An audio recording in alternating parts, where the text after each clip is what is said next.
Iniutos ni Philippine National Police Acting Chief Police Lieutenant General Jose Melencio Nartates Jr.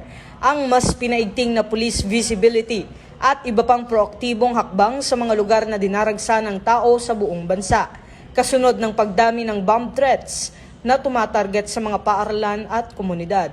Sa isang pahayag nitong Huwebes, tiniyak ni Police Lieutenant General Nartates na mas pinatitibay ng PNP ang kanilang seguridad at operasyon sa gitna ng umano'y magkakasabay at koordinadong pagpapakalat ng mga pekeng banta sa iba't ibang panig ng bansa.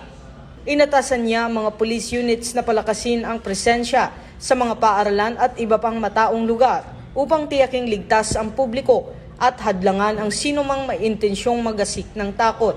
Ito ang bagong PNP para sa bagong Pilipinas, serbisyong mabilis, tapat at nararamdaman.